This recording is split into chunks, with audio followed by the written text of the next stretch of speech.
할렐루야. 풍요로운 교회를 찾아와 주신 모든 분들을 주님의 이름으로 환영하고 축복합니다. 저는 오늘 부활주의를 맞이하여서 상처 그리고 회복이라는 말씀의 제목으로 함께 은혜의 말씀을 나누고자 합니다. 예수님께서는 시간적인 상황으로 본다면 지난 금요일 3년의 공생의 사역을 다 마치시고 모든 인류의 죄를 대신하여 십자가의 목숨을 내어주셨습니다.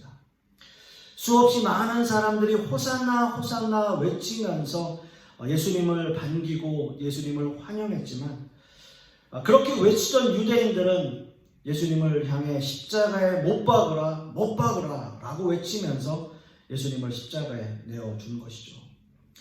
그렇게 십자가에 목숨을 내어주신 예수님은 사흘 만에 다시 살아나셨습니다. 이것이 부활입니다.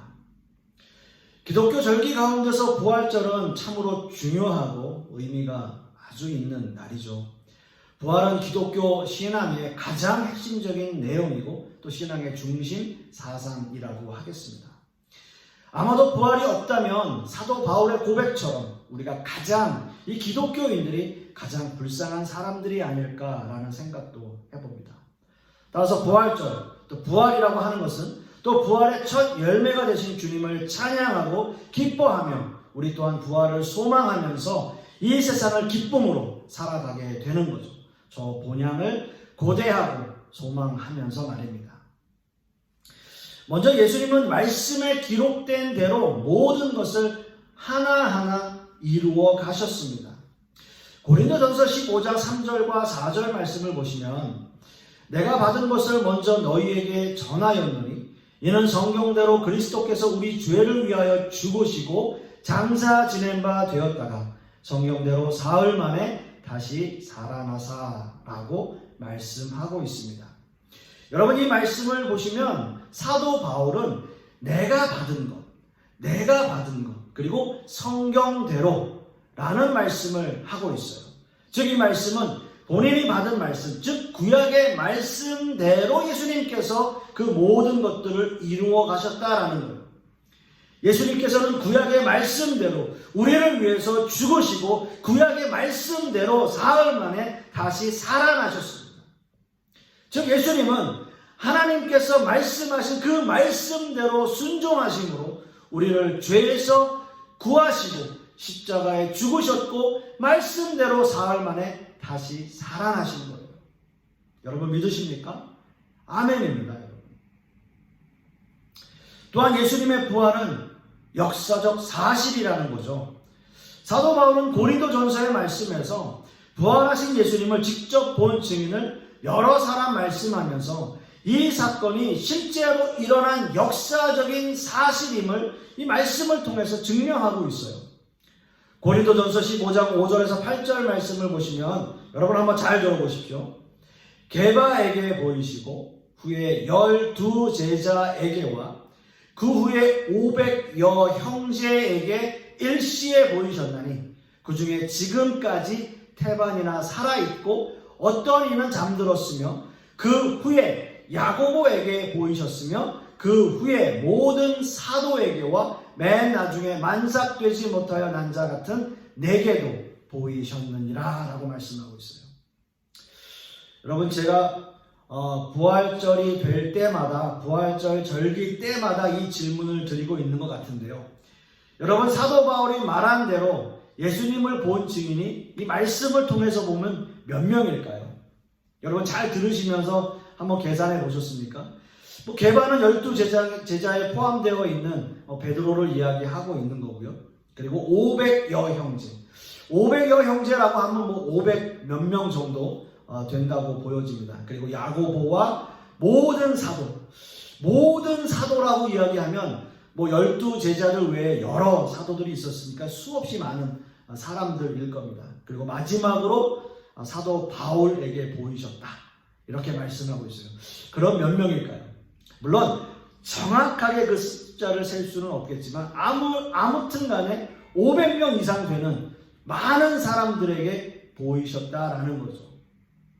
그리고 어떤 의미에서 보면 그 당시에 여자와 아이들의 숫자는 세지 않는다라는 것을 감안해 볼 때 엄청난 숫자의 사람들이 실제로 예수님의 부활을 보고 직접 본 사람들이다라고 이야기할 수 있습니다.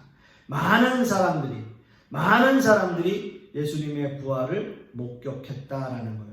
그 사실만으로도 예수님의 부활은 역사적인 사실, 명백한 역사적인 사실이라는 겁니다.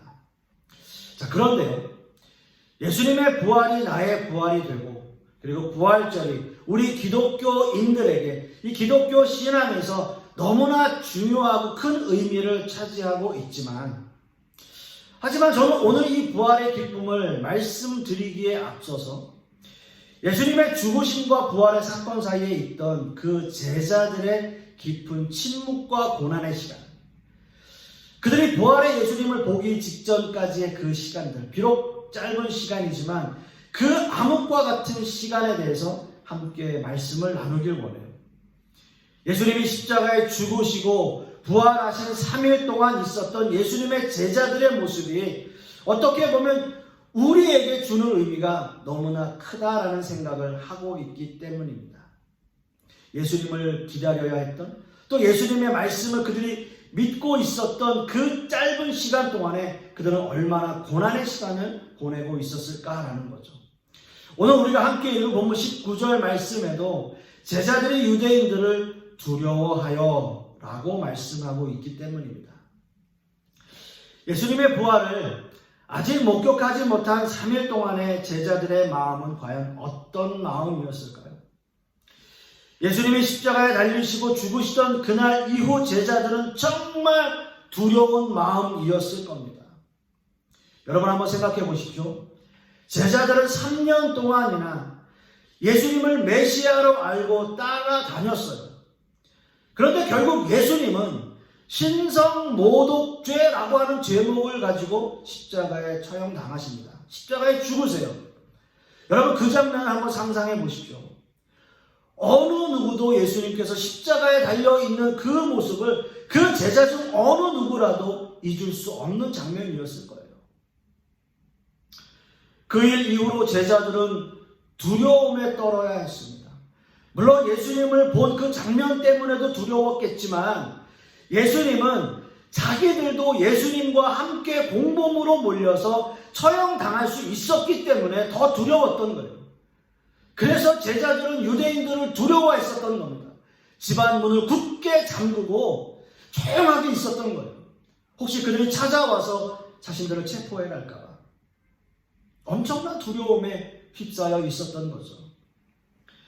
아직 예수님의 부활을 목격하지 못한 제자들은 깊은 두려움과 슬픔에 사로잡혔습니다. 두려움은 자신들이 잡혀갈까봐 라고 하는 그 두려움도 있었을 것이고요. 또 슬픔은 예수님께서 십자가에 죽으시는 그 장면 때문에 너무나 슬펐겠죠. 또 그들 마음속에는 의심이 가득했을 거예요. 정말 예수님이 메시아였을까? 우리는 3년 동안 확신하고 예수님을 쫓아다녔는데 어떻게 예수님이 저렇게 돌아가실 수가 있을까? 예수님께서 정말 하나님을 모독해서 저렇게 죽임을 당한 것일까? 그렇다면 우리 역시도 유대인들에게 잡혀서 저 신성모독죄에 우리도 죽지 않을까? 그런 두려움과 공포의 날을 보내고 있었을 겁니다. 어떤 의미에서는 그 3일의 시간, 그 사흘의 시간이 제자들에게는 엄청나게 긴 시간으로 느껴졌을 거예요. 3년이 아니라 30년, 아니 300년처럼 느껴지는 정말 깊은 침묵의 시간, 그 두려움의 시간, 슬픔의 시간을 그들은 보내고 있었을 겁니다. 그 긴 침묵의 시간 동안 제자들에게는 그들이 할 수 있는 일은 아무것도 없었어요. 그저 자신들끼리 모여 앉아서 그 슬픔을 서로 함께하고 있었겠죠. 사랑하는 성도 여러분, 저는 그런 생각을 한번 해봐요. 지금 같은 이 시간들, 지금 이 팬데믹의 시간들, 이 엄청난 긴 고난의 시간들, 이 침묵의 시간들, 많은 기독교인들이 부활절임에도 불구하고 함께 성찬을 나누지 못하고 함께 이 기쁨을 더 기쁘게 나누지 못하고 있는 이 긴 침묵의 시간들, 우리도 그런 고난과 두려움의 시간들이 지금 우리에게 있지 않습니까?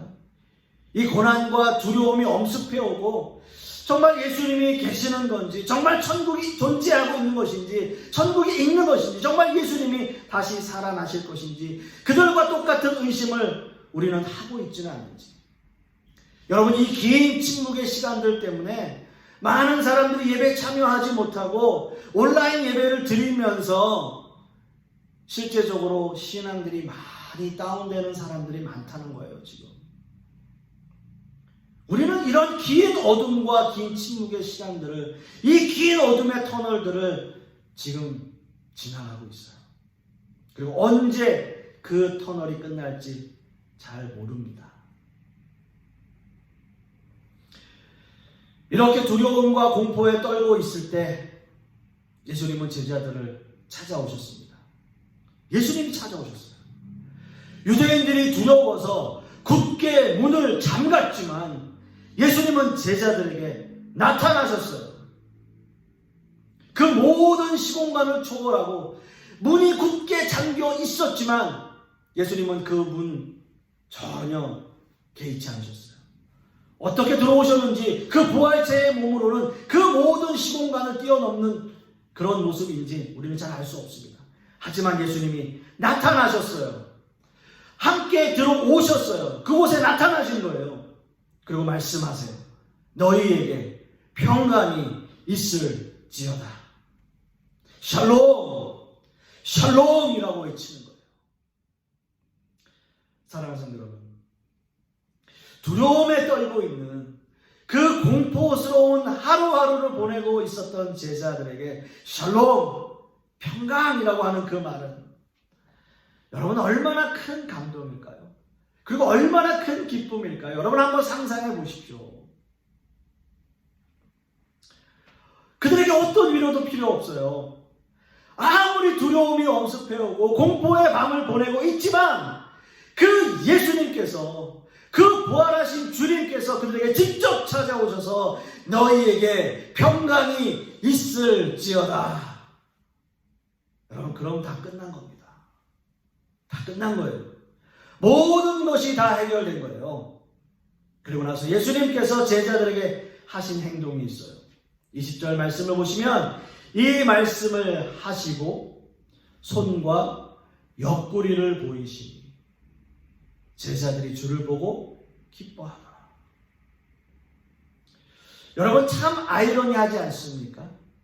예수님께서 그들에게 평강이 있을지어다 라고 말씀하시고서 손과 옆구리를 보여주세요. 손과 옆구리. 손과 옆구리를 보여주신 그 의미가 뭘까요? 그것은요, 예수님이 보여주신 그 상처 자국이죠.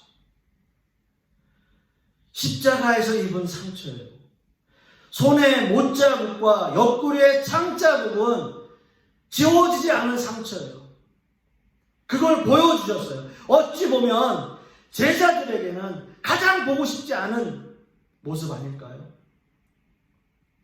어떻게 보면 우리 때문에 예수님께서 십자가에 못 박히셨다라고 하는 자책이 들 정도로 그 예수님의 처참한 모습을 바라보았던 그 제자들인데 너희에게 평강이 있을지어다 라고 말씀하시고 나서 손과 옆구리를 보여주시는 거예요. 그 상처를 보여주시는 거예요. 예수님이 십자가를 지신 그때를 생각하면 여러분 얼마나 마음 아프고 얼마나 미안하고 얼마나 죄송한 마음이 그 제자들 마음에 들었을까요? 그 손과 옆구리를 보여줄 때, 그런데 예수님은 그 상처, 그 손과 옆구리를 보여주십니다. 그 손과 옆구리의 못자국과 창자국은 제자들에게는 너무나 아픈 기억이에요. 그런데 여러분, 너무나 마음 아픈 그 기억이, 그 상처가 그들 또한, 그 제자들 또한 마음에 있었던 그 상처가 치유되지 않으면 제자들은 회복될 수 없었으니까요. 예수님의 손과 옆구리는 예수님에게도 상처이지만 예수님의 제자들에게도 엄청나게 큰 마음의 상처인 거예요. 그 모습만이 예수님의 참 모습이기 때문에 그 모습을 보여주시는 거예요. 그 의미는 뭡니까? 그 의미는 뭡니까? 이제 괜찮다라는 거죠. 이제 난 부활했습니다. 너희들이 마음에 가지고 있었던 그 모든 것 다 내려놓고 너희에게 평강을 준다라는 거죠. 그렇습니다, 여러분. 예수님께서 우리를 위해서 십자가를 지시고 손과 발에 그리고 옆구리에 창자국이 있으신 예수님, 그분이 바로 우리를 구원하신 메시아이기 때문인 거죠. 그래서 제자들은 그 손과 옆구리를 보고 기뻐하는 거예요. 어떤 의미에서는 슬프지만, 그 마음은 슬프지만 또 그 마음이 기쁜 거예요. 여러분, 이 감정 이해하실 수 있으시겠어요? 지금 자신들의 눈앞에 나타나신 예수님이 진정한 메시아이시고 하나님의 아들이시라는 그 확실한 마음, 그것이 증명되는 것, 그 손과 옆구리에 못자국과 창자국이라는 거죠. 그것을 보여주시면서 그 제자들을 치유해 주시는 그 예수님, 이제 모든 것들이 다 회복되는 거예요. 그 어둡고 긴 터널의 시간이 이제 끝나는 거예요. 그 손의 옆구리에 그 손의 못자국과 창자국 때문에 다 치료되는 거예요. 다 치유되고 힐링되는 거예요. 그리고 제자들은 부활하신 예수님을 확실하게 증명해내는 거죠. 그들의 전 삶의 영역을 통해서 예수님을 증거하는 진정한 사도가 되는 거죠. 말씀의 결론을 맺습니다. 사랑하는 성도 여러분, 만일 여러분이 예수님을 진정으로 믿고 구원받은 백성이라면 여러분들은 이미 부활을 약속받은 하나님의 자녀입니다. 예수님께서 우리를 위해서 다시 사신 것처럼 우리 또한 다시 살아날 거예요. 기독교의 핵심적인 신앙이고 복음이에요. 우리는 저 천국을 향해 달려가는 사람들이에요. 사랑하는 성도 여러분, 여러분께서 주님을 영접하셨다면 이미 우리는 부활의 증인이 됐습니다. 우리 안에 있는 이 증거를 많은 사람들에게 전할 수 있는 그런 증인의 삶을 우리 또한 살아야 할 것입니다. 이 부활의 증거를 가지고 많은 사람들에게 복음을 전하고 많은 사람들에게 여러분들의 그 풍성한 은혜를 나눌 수 있는 저와 여러분 되실 수 있기를 간절히 소망하겠습니다. 기도하겠습니다. 사랑과 은혜가 충만하신 아버지 하나님, 오늘 부활 주일을 맞이하여 우리는 그 주님의 부활하심을 다시 한번 기억하고 다시 한번 생각하고 다시 한번 우리의 신앙을 점검해 봅니다. 그 부활하신 예수님께서 우리를 위해서 십자가를 지시고 또 우리를 위해서 손과 발에 못자국과 창자국을 당하신 그 예수님의 모습, 그것이 예수님의 모습 속에서도 상처이겠지만 우리 또한 마음의 상처이었음을 다시 한번 기억하고 예수님께서 부활하신 모습을 통해서 제자들에게 평강을 말씀하신 것처럼 우리 또한 모든 것들이 회복되고 치유되고 또한 그 부활하신 예수님을 따라 우리 또한 천국을 소망하며 사는 자로 이 세상을 살아갈 수 있게 하시니 참으로 감사드립니다. 하나님의 은혜 가운데 살게 하여 주시옵시고 이번 한 주간도 또 주님의 그 부활의 은혜를 만끽하며 부활의 기쁨을 다시 한번 누리며 살아가는 우리 성도님들 되게 하여 주시옵소서. 이번 한 주간도 주님의 은혜 가운데 살아가기를 소망하며 예수 그리스도 이름 받들어 기도드렸사옵나이다. 아멘.